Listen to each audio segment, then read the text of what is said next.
Donc, alors, Monsieur Henri, si vous voulez bien passer. Merci.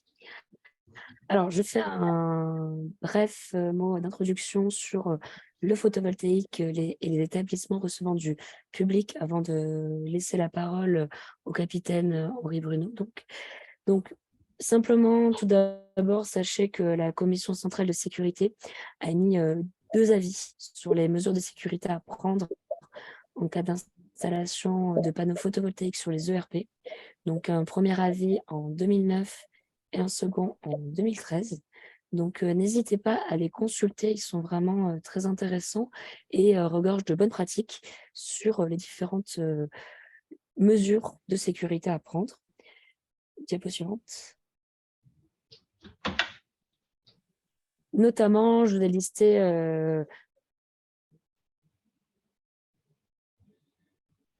ai listé de façon non exhaustive quelques règles à la fois réglementaires ou bonnes pratiques dans le cadre d'installation de panneaux photovoltaïques sur vos ERP. Donc tout d'abord, il faut savoir que lors de la conception de votre centrale et de votre projet, vous allez soumettre votre projet photovoltaïque à la commission de sécurité.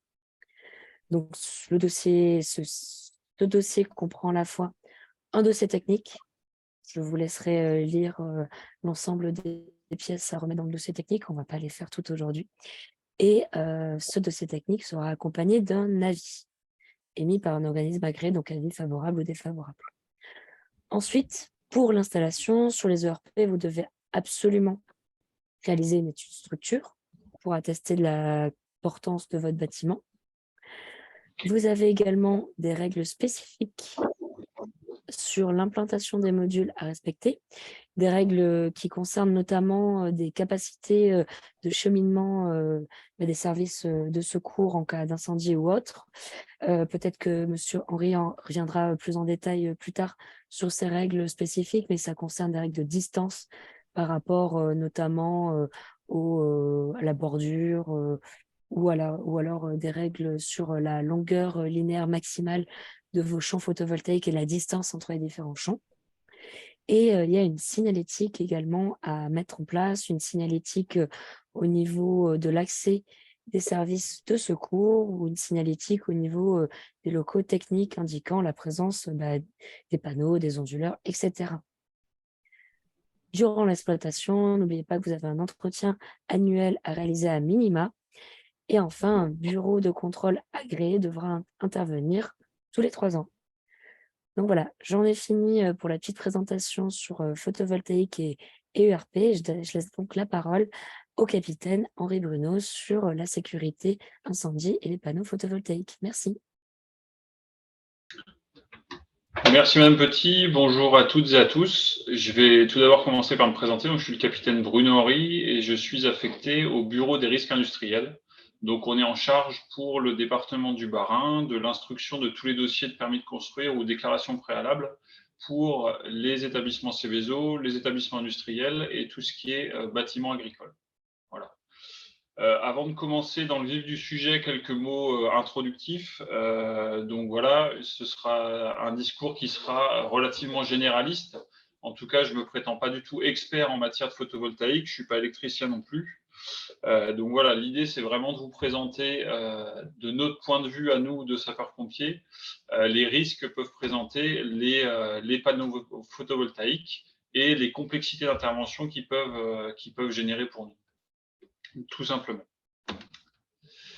Un rapide sommaire pour voir comment se découpera mon intervention. On va tout d'abord commencer par caractériser les risques pour tout simplement savoir de quoi est-ce qu'on va parler.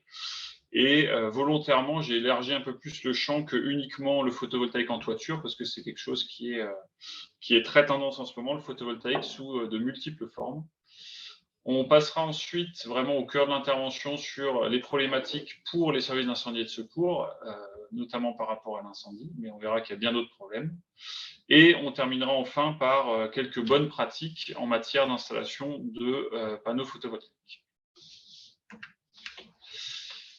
Tout d'abord, donc pour caractériser les risques, on connaît tous effectivement les panneaux photovoltaïques en toiture, que ce soit comme sur la photo d'illustration en haut à gauche sur des maisons individuelles, mais on le retrouve de plus en plus sur des bâtiments industriels, des bâtiments qui accueillent des travailleurs. C'est quelque chose qui se généralise de plus en plus. On a également la photo en bas à gauche, c'est centrale photovoltaïque au sol. C'est des choses qui voient le jour sur d'anciennes friches industrielles ou sur tout simplement des espaces qui sont inexploités pour le moment, avec une tendance qui a plutôt tendance justement à stagner, vu que ça consomme quand même beaucoup de foncier. Généralement, on essaye plutôt de pouvoir mutualiser ça avec d'autres pratiques, et c'est la photo en haut à droite où on parle d'agri-photovoltaïsme, c'est-à-dire qu'il y a du photovoltaïque et en dessous, on a comme c'est le cas là, des cultures qui sont faites, soit de l'élevage aussi qui peut être fait en dessous des panneaux photovoltaïques. Et la dernière forme que je présente ici, c'est des centrales photovoltaïques qui sont plus au sol, mais flottantes, qui peuvent avoir des tailles totalement variées.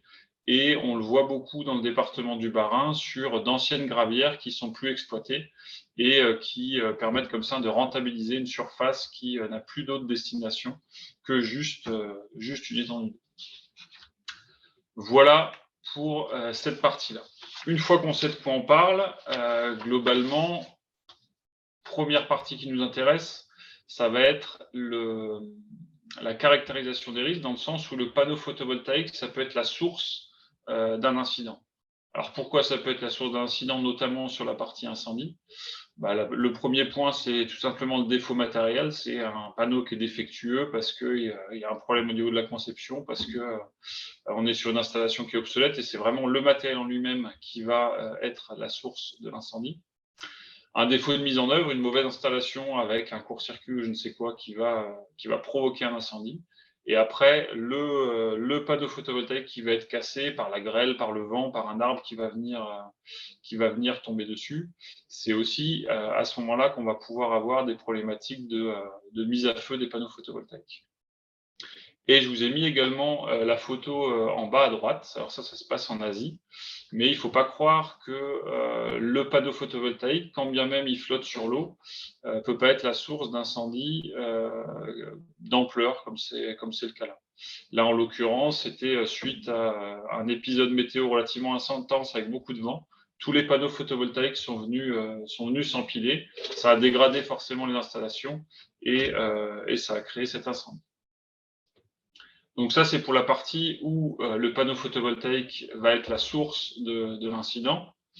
Et on a aussi des cas où le panneau photovoltaïque, il n'est pas la source de l'incident. Par contre, il va être impliqué dans l'incendie. Et là, par contre, ça va venir complexifier l'intervention. Pourquoi?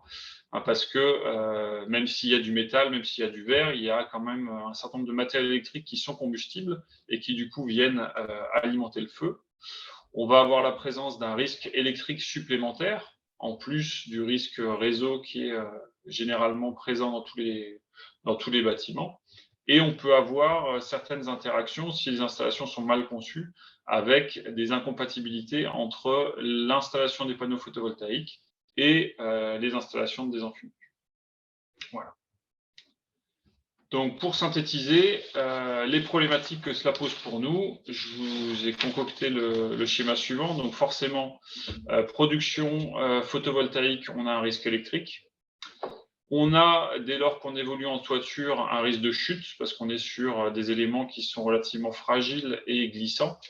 Donc, quand on intervient en toiture, c'est une complexité en plus. On a un risque de chute de matériaux, avec si les panneaux sont dégradés ou s'ils viennent être impliqués dans l'incendie, ça vient alourdir la structure et ça peut la faire tomber davantage. Sur des panneaux photovoltaïques qui sont tout simplement en plein soleil, c'est des surfaces chaudes, donc il y a un risque de brûlure là-dessus. Et en cas d'incendie, ça reste du matériel électrique qui brûle avec l'émission de fumée qui sont pas bonnes à respirer, bien évidemment. Le risque électrique, je reviens dessus. Pourquoi? Parce que même si effectivement on a l'installation réseau qu'on connaît et qu'on peut couper pour tout le reste de l'installation, on va avoir avec la production photovoltaïque toujours un courant résiduel entre le panneau photovoltaïque lui-même et le dispositif de coupure d'urgence qui va se trouver. On aura toujours le panneau plus le petit câble entre les deux qui sera toujours sous tension dès lors qu'il y a la moindre petite lumière qui va venir faire produire de l'électricité à notre panneau photovoltaïque. Donc, ce risque électrique, j'insiste lourdement dessus. Pourquoi? Parce que ça présente un danger pour les intervenants. C'est-à-dire qu'on va avoir la présence permanente d'un courant faible mais dangereux, même si le temps est nuageux, même s'il fait nuit avec rien que le rayonnement de la Lune, et même si on vient mettre un écran avec de la mousse, avec une bâche, etc. Les différents tests qui ont pu être faits montrent que le courant qui reste peut être dangereux pour les différents intervenants. Et donc, forcément, on va prendre toutes les mesures pour protéger les biens et l'environnement, mais ce qui reste au sommet de la pyramide de notre intervention, c'est bien la protection des personnes, dont les intervenants. C'est sûr que s'il y a un risque pour les intervenants, il y aura des précautions et des distances de sécurité qui devront être respectées, voire des actions qui ne pourront pas être menées à cause justement de ce risque électrique résiduel. Pour conclure du coup et basculer sur tout ce qui est bonne pratique, la principale difficulté pour nous, c'est l'identification du risque. Alors là, comme ça, en salle, 2 jours, calmement, ça peut paraître un peu bête comme remarque, mais voilà, on imagine effectivement les panneaux photovoltaïques en plein jour sur une toiture d'une maison individuelle avec une bonne pente de toit. Là, effectivement, on arrive bien à le voir. Quand on imagine la même chose de nuit avec forcément de la fumée, voilà, c'est pas forcément évident de voir les panneaux photovoltaïques à travers la fumée. Et si on est sur des bâtiments avec une toiture plate, là, c'est carrément impossible, même en conditions normales, de pouvoir apercevoir les panneaux photovoltaïques. Donc du coup, c'est pour ça que ce qu'on prescrit dans le BARIN, et ça fait partie des différents guides de recommandation, c'est d'avoir de toute façon un affichage sur la façade du bâtiment qui indique justement la présence de ces installations de production photovoltaïque. Et ce qu'on demande également, c'est que sur les câbles qui restent sous tension, c'est-à-dire entre le panneau photovoltaïque et la coupure d'urgence, on puisse avoir également un marquage qui indique que ces câbles restent sous tension dans la logique où on intervient en mode dégradé et où du coup les installations de sécurité sont potentiellement affectées. Sur ce dernier slide, pour finir sur les bonnes pratiques, c'est d'avoir un arrêt d'urgence au plus près de la chaîne de panneaux photovoltaïques, toujours pour arriver à réduire à la plus petite distance possible la longueur de câble qui va être toujours sous tension avec la production photovoltaïque, quitte à utiliser des actionneurs avec des télécommandes, parce que généralement ces câblages-là sont au niveau de la toiture. De pouvoir avoir une coupure générale et simultanée de tous les onduleurs quand ils existent, pour avoir une mise en sécurité plus rapide de l'installation. Et enfin, il y a quelqu'un qui a dû laisser son micro ouvert. Ensuite, un cheminement des photovoltaïques et de leurs installations annexes pour qu'on puisse toujours cheminer en toiture. Généralement, c'est des choses qui sont prévues parce que ce qui a été évoqué par Madame Petit, tout ce qui est vérification et entretien des panneaux photovoltaïques, il faut bien pouvoir accéder autour. Et enfin, donc un maintien de l'efficacité du désenfumage pour éviter justement cette incompatibilité entre les panneaux photovoltaïques et le désenfumage tel que j'ai pu l'évoquer précédemment. Voilà pour ce que je voulais vous dire sur ce sujet-là. Donc, en conclusion, de manière très simple, oui, les panneaux photovoltaïques, ça présente un risque dans la mesure où c'est une installation électrique. Toutes les installations électriques sont susceptibles de pouvoir générer un risque incendie et venir aggraver ce risque-là. Et ça nécessite un certain nombre de précautions pour l'intervention des sapeurs-pompiers. Et c'est pour ça que les différents guides et dans nos prescriptions, on demande un certain nombre d'adaptations et de dispositifs de sécurité ou de signalisation pour faciliter cette intervention. Voilà. J'ai terminé la présentation et Je vais bien essayer de répondre à vos questions s'il y en a.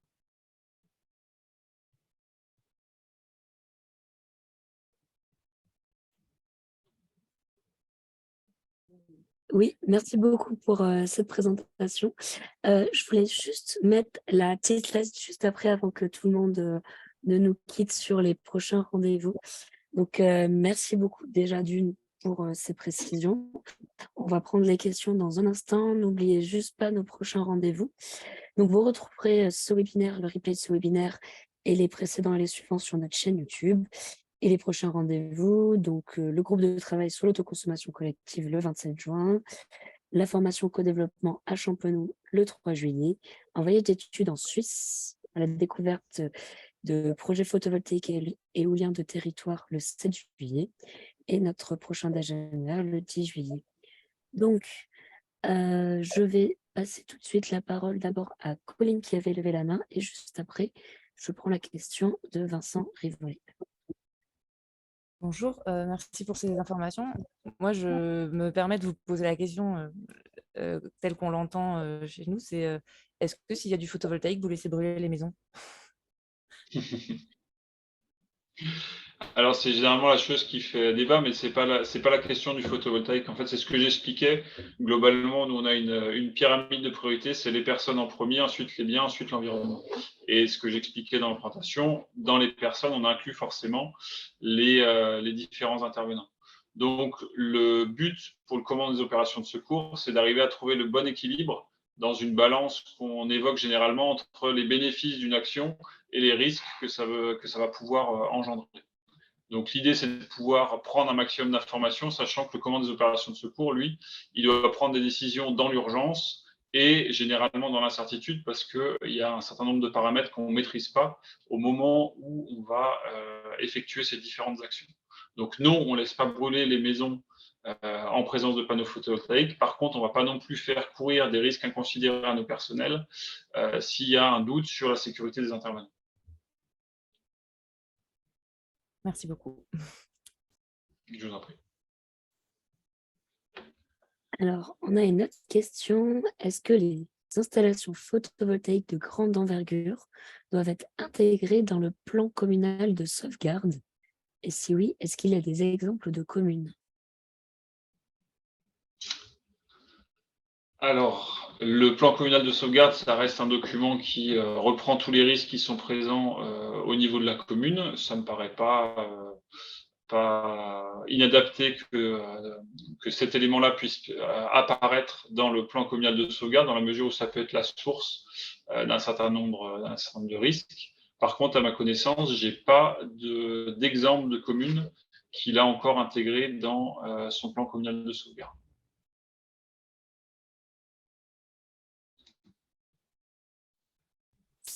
Donc, Étienne Join. Oui, bonjour. Moi, j'avais une petite question concernant les pratiques et les exigences des pompiers en phase d'exploitation sur les ERP. Est-ce que vous exigez des passages de bureaux de contrôle? Est-ce que vous-même, vous faites un certain nombre de contrôles sur les bâtiments une fois que les panneaux sont posés, donc une fois qu'il y a toutes les exigences que vous avez présentées qui ont été déjà remplies? Merci. Alors les ERP, c'est pas ma spécialité, hein, vous l'aurez compris dans ma présentation. Ensuite, dans les 2 premiers slides qui ont été mis, il y a justement toutes les exigences qui sont faites et de mémoire, je crois qu'il y a un contrôle tous les ans et un organisme agréé tous les 3 ans, si je ne dis pas de bêtises. Il me semble que c'est ça. Et de la même manière que pour toutes les autres installations de l'ERP, les panneaux photovoltaïques peuvent faire l'objet de la visite du préventionniste lors de la visite périodique. Et il exigera de toute façon les documents de vérification, comme voilà, pour les panneaux photovoltaïques, comme pour la vérification des installations électriques, ça reste ni plus ni moins qu'une installation électrique de plus au regard de l'ERP, tout simplement.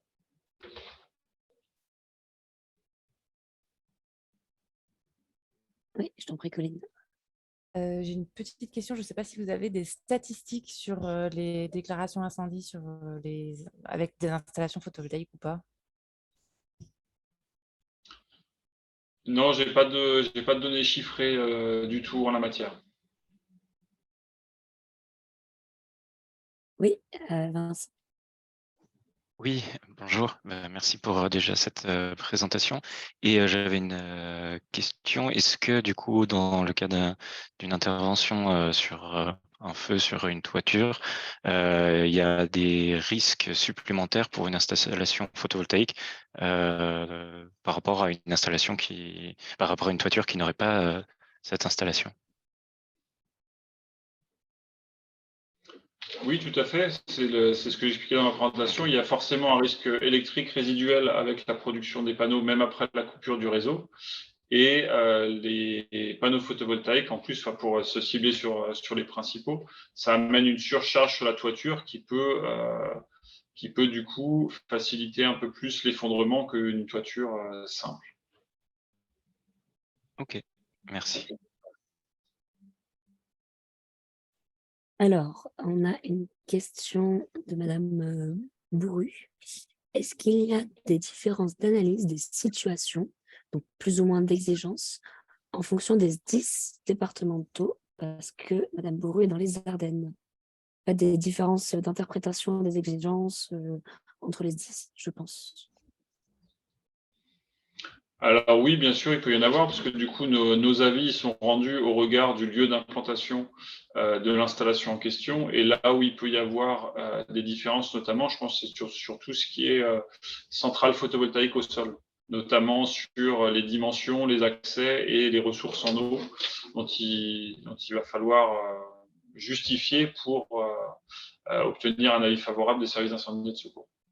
Étant donné qu'il n'y a pas de réglementation encore d'un point de vue installation classée pour la protection de l'environnement, par exemple, ça amène forcément des différences d'interprétation et ça dépend du contexte local dans lequel tout ça est implanté. Notamment quand on va avoir une interaction, parce que généralement ces centrales photovoltaïques au sol sont implantées éloignées des grands centres urbains, et on peut avoir après des interactions avec tout ce qui est feu d'espace naturel, feu de forêt.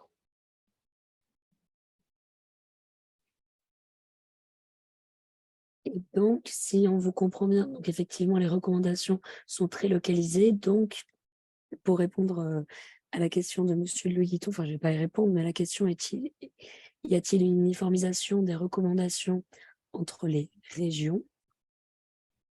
Donc, si c'est localisé, il n'y a peut-être pas d'uniformisation entre les régions?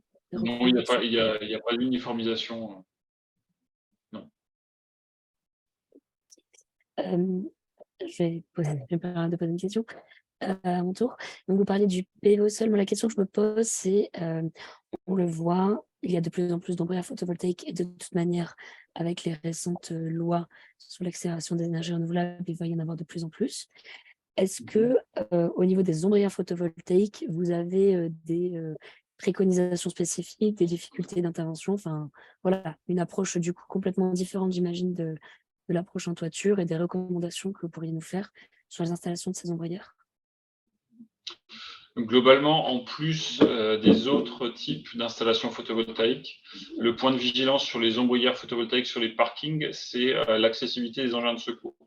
C'est-à-dire que notamment pour tout ce qui est parking de véhicules légers, on demande tout de même à ce qu'on ait, ça après dans l'esprit de la question précédente, c'est propre au Bas-Rhin, mais j'imagine que mes collègues ont la même approche, en tout cas sur les dimensions des engins, ce n'est pas des choses qui changent. On demande d'avoir une hauteur libre d'au moins 3,50 m, ce qui permet à nos engins de pouvoir passer en dessous, ou si ce n'est pas possible, de pouvoir faire des voies à intervalles réguliers qui permettent justement la circulation de nos engins.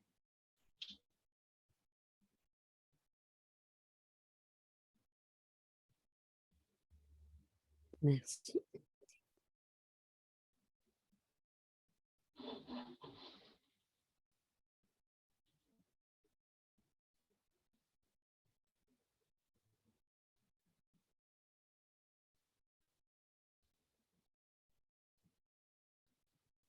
Et finalement, lorsque vous intervenez, quel est le type de solution que vous utilisez pour éteindre le feu?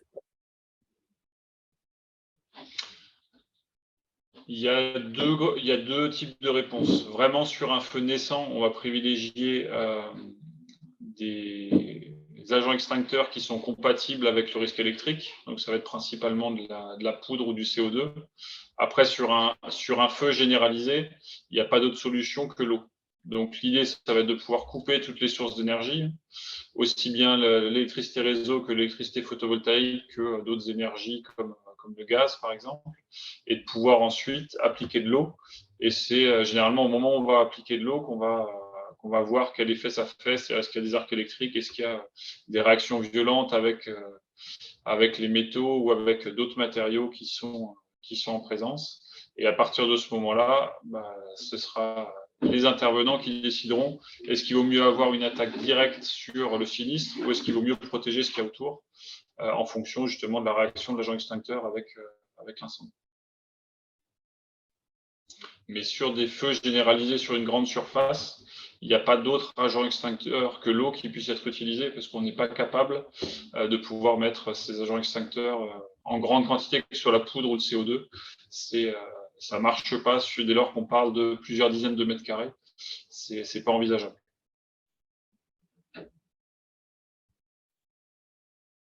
Très intéressant.